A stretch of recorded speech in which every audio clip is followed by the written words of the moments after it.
कोई जानता भी है कि चावल का एक दाना तैयार होने में कितना समय लगता है? नहीं जानता। 120 दिन।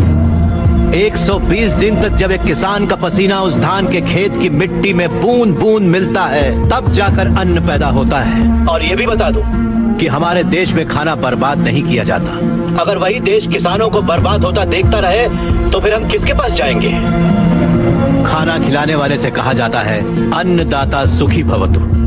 ये अन्नदाता है कौन?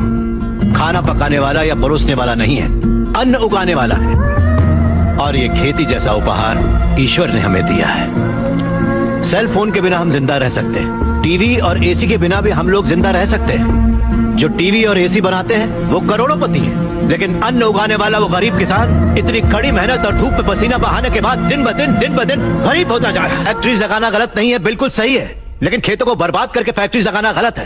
इस देश में कितनी ही बंजर जमीनें हैं, कितनी ही पथरीले जमीनें हैं। क्यों? क्योंकि वहाँ पर पानी नहीं है, इसीलिए खेती करने में इतनी परेशानी उठानी पड़ती है। जरा सोचकर जवाब दीजिए कि किसान पानी लेने कहाँ जाएगा? इस देश में पिछले 10 साल में 1,71,105 से ज्यादा किसान आत्महत्या कर चुके हैं। उसमें से 25,000 से ज्यादा किसान तो इसी इलाके में रहते थे।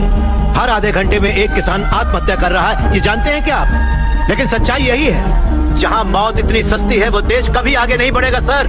तकरीबन 10 लाख से ज्यादा किसान अपना पेट पालने के लिए गांव छोड़कर शहर में मजदूरी करने आ जाता है। जो हमारे देश की रीढ़ की हड्डी है वो बिल्डिंगों में चौकीदारी करता है। जो किसान हमारा भगवान है, अन्नदाता कहलाता है, वही मंदिरों के सामने भीख मांगता फिर रहा है। वादों पर मत जाइए, जमीन पर आ जाइए। एक कॉर्पोरेट में काम करने वाला हजारों करोड़ का उधार लेकर विदेश भाग गया और वहाँ बैठकर विदेशी शराब पी रहा है। सिर्फ 5 या 10 हजार उधार लेने वाला किसान जहर पीकर अपनी जमीन पर जान दे रहा है। इन कॉर्पोरेट्स की काली करतूतों की वजह से हमारी हरियाली जली जा रही है। खेत सींचने वाली नदियां फैक्ट्री से निकलने वाले गंदे पानी से जहरीली होती जा रही हैं। ये मल्टीनेशनल कंपनीज की मशीनें हमारी खेती वाली जमीन पर कब्जा करके उन्हें खत्म करती जा रही हैं। पर ये दिखाई नहीं देता। किन फैक्ट्रीज की बात कर रहे हैं आप? सारे हेल्दी फूड्स में मिलावट करके ये उसे बर्बाद करते जा रहे हैं। अंडे को शैम्पू में, गाजर को क्रीम में, सोया को साबुन में। 2 रुपए का अंडा 10 रुपए में, 10 रुपए का गाजर 100 रुपए में खरीद रहा है ये कॉर्पोरेट वर्ल्ड। इस रेट पर क्या कोई गरीब खरीद पाएगा?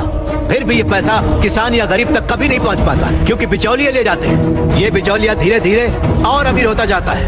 अन्न पैदा करने वाला किसान गरीब से गरीब होता जाता है। पौष्टिक खाना न मिल पाने की वजह से गरीब बच्चे, गरीब बूढ़े बीमारी से मर रहे हैं सर। नौकरी कैसी भी हो हमारी बेहतरी के लिए होनी चाहिए, लेकिन हम उन फैक्ट्रियों के गुलाम बनकर अपनी जिंदगियां खराब कर रहे हैं। याद रखिए, खेती भी एक उद्योग है और किसान उद्योगी है, उसे अगर हमारे गांव की समस्याओं को आप लोगों ने नजरअंदाज किया तो एक न एक दिन हर गांव हमारे गांव जैसा ही बन जाएगा। समझ जाइए आप लोग।